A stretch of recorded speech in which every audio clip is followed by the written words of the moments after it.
नमस्कार मैत्रिणींनो, माझ्या शिवहिंदवी रेसिपीमध्ये तुम्हा सर्वांचे मनापासून स्वागत। आज आपण मुलांचा आणि आपल्या सगळ्यांचाच आवडता पार्लेजी बिस्किटाचा वापर करून अतिशय मऊ आणि स्पंज सारखा केक बनवणार आहोत।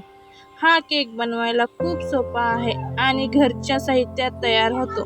चला तर मग रेसिपीला सुरुवात करूया। इथे मी पार्लेजीचे बिस्किटचे 2 मोठे पुडे घेतलेले आहेत। तुम्ही तुमच्या गरजेनुसार लहान किंवा मोठे पुडे वापरू शकता। आता आपण हे सगळे बिस्किट एका भांड्यामध्ये आपण हे बिस्किटचे पुडे फोडून घेऊया। आपण हे बिस्किट यामध्ये काढून घेणार आहोत।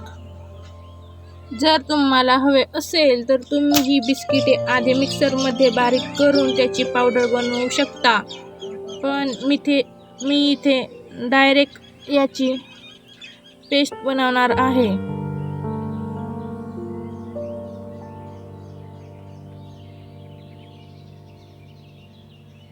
आता या बिस्किटांमध्ये आपण 1 चमचा कॉफी पावडर घालूया। कॉफीमुळे या केकला छान चॉकलेट सारखा फ्लेवर येतो आणि कॉफी घातल्यामुळे बिस्किटचा कच्चा वास येत नाही आणि केकला मस्त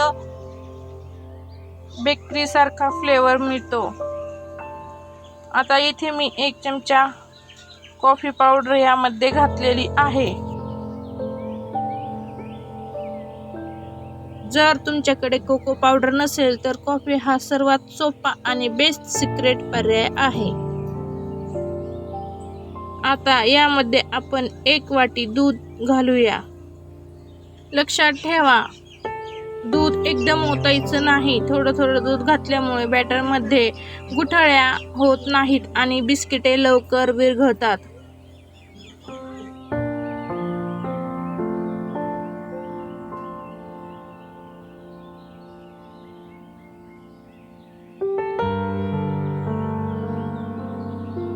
हे बिस्किटाचं मिश्रण आपल्याला एकाच दिशेने फिरवून मिक्स करायचे आहे, त्यामुळे केकमध्ये हवा भरते आणि केक छान मऊ आणि स्पंज सारखा फुगतो। आता आपण एका चमच्याच्या सहाय्याने हे बिस्किट दुधामध्ये मिक्स करून घेऊया। दूध टाकल्यामुळे बिस्किटे लगेच मऊ पडतात आणि सहज विरघळतात। तुम्ही पाहू शकता आपले बिस्किट इथे किती छान असे विरघळलेले आहेत। हे आपल्याला छान एकजीव करायचे आहे, जेणेकरून यामध्ये बिस्किटाचे मोठे तुकडे किंवा गुठळ्या राहणार नाहीत। अगदी 2 मिनिटातच त्याची मस्त मऊ आणि क्रीमी पेस्ट तयार होते। आणि तुम्हाला जर हाताने हे मिक्स करायचे नसेल तर तुम्ही हे सगळे साहित्य थेट मिक्सरच्या भांड्यात टाकून फक्त 1 मिनिट फिरवून घेतले तरीही तुमची स्मूथ पेस्ट तयार होणार आहे।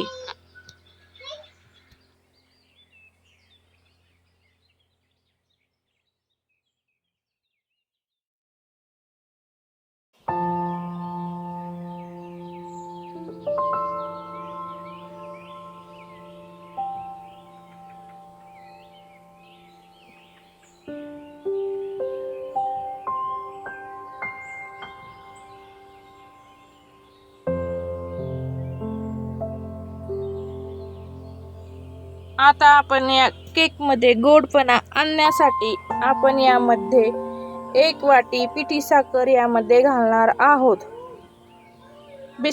पार्लेजी बिस्किटे आधीच गोड असतात, त्यामुळे साखरेचे प्रमाण तुम्ही तुमच्या आवडीनुसार कमी जास्त करू शकता।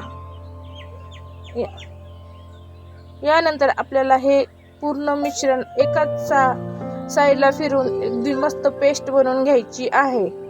केकमध्ये नेहमी साधी साखर न वापरता पिठी साखर वापरा। ती बॅटरमध्ये लवकर विरघळते आणि केक छान मऊ होतो। आता मी यामध्ये 1 चमचा बेकिंग पावडर घातलेली आहे। आपला केक छान फुगण्यासाठी आपण यामध्ये ही बेकिंग पावडर घातलेली आहे। त्याचबरोबर मी यामध्ये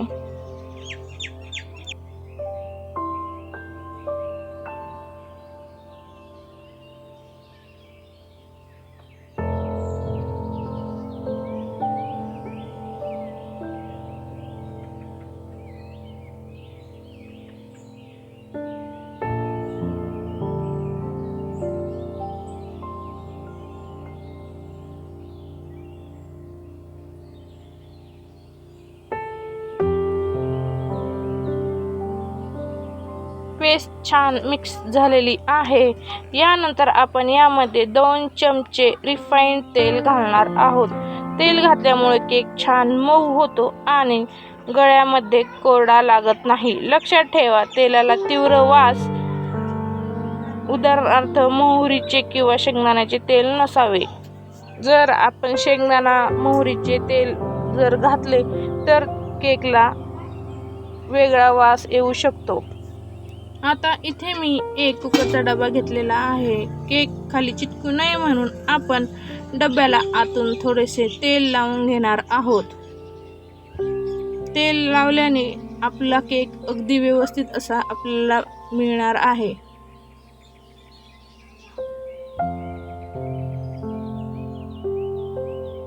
आपले इथे कुकरच्या डब्याला तेल लावून झालेले आहे. आता आपण तयार झालेले पार्लेजीचं बॅटर आपण या डब्यामध्ये ओतून घेऊया. तुम्ही पाहू शकता बॅटर किती छान आणि क्रीमी झालेलं आहे.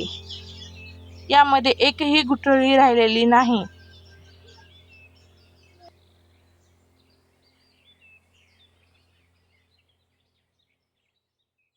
बॅटर डब्यात टाकून झाले की हा डबा आपल्याला असा 2 ते 3 वेळा हलक्या हाताने टॅप करून घ्यायचा आहे.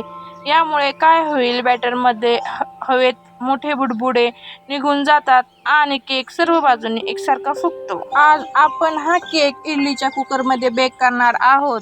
मी हा कुकर आधीच 10 मिनिटे मंद आचेवर झाकून ठेवलेला होता. आता यामध्ये मी एक छोटी वाटी किंवा आपण त्यावर स्टँडही लावू शकतो. आता त्यावर आपण हा कुकरचा डब्बा ठेवून देऊया. आता कुकरचे झाकण घट्ट लावून घेऊया. इडली कुकरला वरती शिट्टी आणि रबर नसते, यामुळे ते काढायची गरज नाही. आता हा केक आपण 30 ते 35 मिनिटे छान बेक होऊन देऊया. जवळपास 35 मिनिटे झालेले आहेत. आता आपण हे कुकरचे झाकण उघडून चेक करूया. वाव, तुम्ही बघू शकता आपला पार्लेजी केक किती सुंदर फुगलेला आहे आणि त्याचा रंगही खूप छान आलाय. हा केक आपण कुकर मधनं बाहेर काढून घेतलेला आहे. तुम्ही पाहू शकता किती छान असा आपला केक बेक झालेला आहे. केक पूर्ण थंड झाल्यावर आपण हा केक उलटा करून काढून घेऊया. डब्याला तेल लावल्यामुळे किती सहज बाहेर आला आहे आणि किती छान जाळीदार आणि मऊ झालेला आहे. आता मी तुम्हाला हा केक कापून दाखवते. वाव, कापताना समजते की हा केक किती मऊ आणि स्पंज सारखा झालेला आहे. तुम्ही याची जाळी बघू शकता. अगदी बेकरी सारखा केक घरच्या घरी तयार झालेला आहे. पार्लेजी बिस्किट आणि आपण टाकलेली कॉफी यामुळे या केकला खूपच अप्रतिम चव येत आहे. हा केक तुम्ही मुलांच्या टिफिनसाठी किंवा संध्याकाळच्या चहाच्या वेळी झटपट बनवू शकता. तुम्हाला हे इडली कुकरमधील बिना ओव्हनची सर्वात सोपी पार्लेजी केक रेसिपी आवडली असेल तर मला कमेंट करून नक्की सांगा. जर रेसिपी आवडली असेल तर व्हिडिओला एक लाईक करा आणि तुमच्या मित्रमैत्रिणींसोबत शेअर करा. माझ्या चॅनलवर अशा सोप्या आणि घरगुती रेसिपीज पाहण्यासाठी चॅनलला नक्की सबस्क्राईब करा आणि शेजारील घंटीचे बटन दाबायला विसरू नका. पुन्हा भेटूया अशाच एक नवीन आणि चमचमीत रेसिपीसोबत. तोपर्यंत मस्त खा आणि स्वस्त रहा. धन्यवाद.